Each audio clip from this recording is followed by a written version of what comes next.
warahmatullahi wabarakatuh. Perkenalkan, nama saya Siti Nurhalimah dari kelas 1C. Sebelum ke sesi wawancara mengenai objek yang saya ambil, yuk kita sama-sama mengenal lebih dekat tentang Museum Sri Baduga. Museum Sri Baduga ini berdiri pada tahun 1990. Sebelumnya, nama Museum Sri Baduga ini bernama Museum Negeri Provinsi Jawa Barat. Lalu, pada tanggal 4 April tahun 1990, dilengkapi dan ditambahkan dengan nama Sri Baduga, yang mana Sri Baduga diambil dari salah seorang raja Sunda yang bertata di tataran Pakuan Pajajaran. Sekitar abad ke-16 Masehi, nama ini tertuang dalam prasasti batu tulis yang ada di Kota Bogor. Sebagai salah satu museum yang diperuntukkan untuk masyarakat, museum ini bisa dikatakan banyak koleksi benda-benda bersejarah. Seperti berbagai jenis koleksi geologika, biologika, etnografika, arkeologika, historika, filologika, numismatika, heraldika, dan seni rupa. Nah, salah satunya objek yang saya ambil adalah etnografika, yaitu jenis mainan tradisional yang berada di Museum Sri Baduga. Yuk, mari kita simak sesi wawancara bersama pemandu museum tentang permainan tradisional.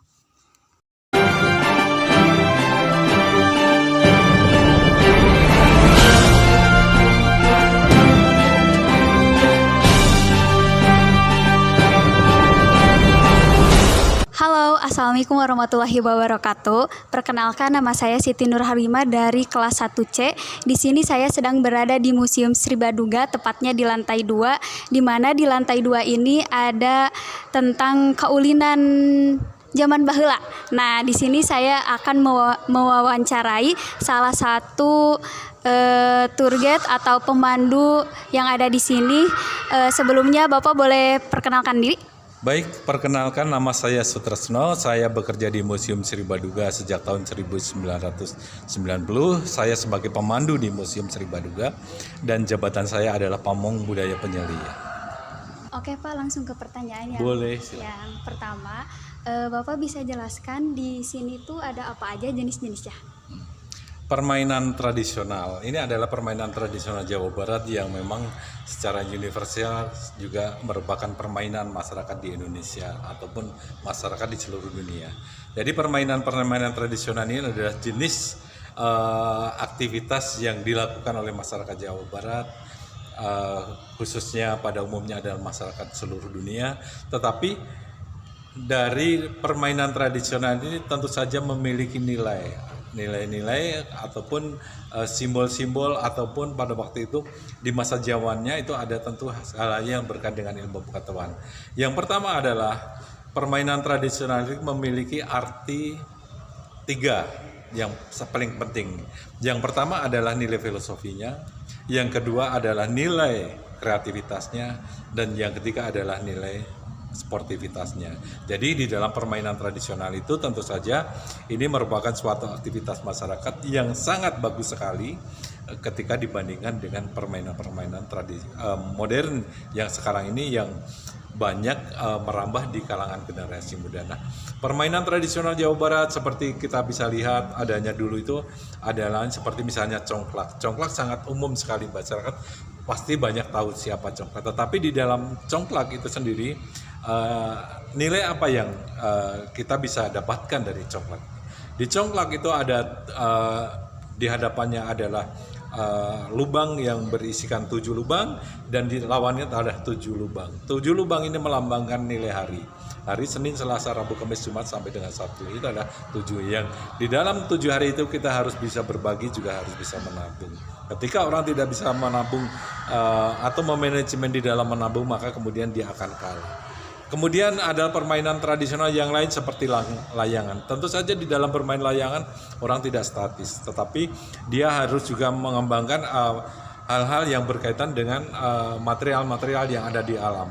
Dulu orang bermain layangan tidak dengan menggunakan kertas, tetapi menggunakan bahan tanaman yang bisa mereka buat keseimbangan tetapi itu kemudian bisa diterbangkan. Nah, nilai layangan itu adalah bentuk-bentuk filosofi manusia bahwa di dalam kehidupan manusia itu ada hubungan vertikal dan hubungan horizontalnya.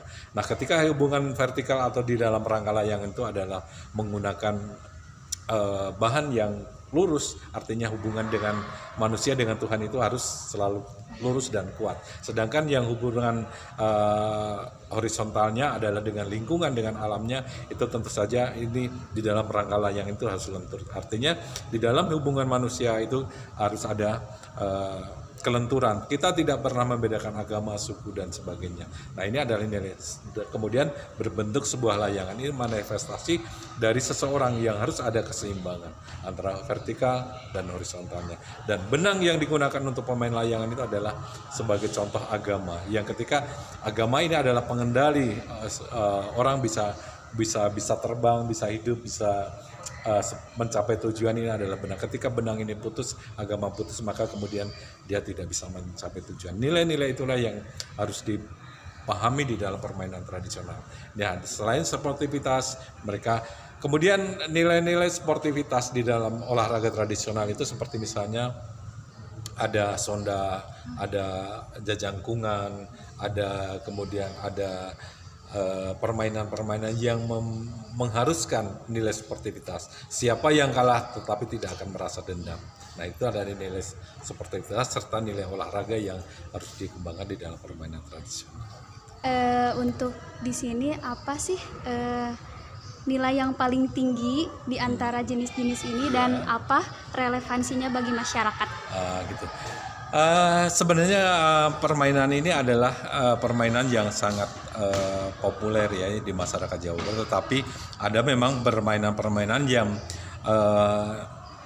nilai sosialnya itu tinggi, seperti congklak. Congklak itu tidak pernah usang dimakan zaman. Jadi dari masa ke masa pun itu congklak masih tetap berkembang sampai sekarang dan masyarakat masih banyak yang menggunakan. Itu adalah memiliki nilai sosial yang paling tinggi. Relevansinya adalah permainan-permainan tradisional ini sangat baik dikembangkan khususnya untuk membekali mental dari generasi muda, dari nilai olahraga, nilai sportivitas, nilai kearifan pengetahuan terhadap lingkungan. Karena kan ketika dibandingkan dengan permainan modern yang sekarang orang tinggal membeli, kemudian tinggal memainkan, kemudian bisa dimainkan sendiri, ini sangat bertolak belakang dengan permainan tradisional. Kalau permainan tradisional itu harus dilakukan bersama-sama, kemudian mengembangkan dari bahan-bahan yang tersedia di alam. Jadi mereka kemudian dituntut untuk pengetahuan yang berkaitan dengan alam. Kemudian nilai-nilai olahraga, karena kan permainan ini selalu bersama-sama, maka kemudian terjadi erat hubungan sesama di generasi muda dengan lingkungannya, baik dengan teman, baik dengan lingkungan maupun dengan alam sekitarnya. Oke, itu tadi dia wawancara mengenai kaulinan di Jawa Barat. Assalamualaikum warahmatullahi wabarakatuh.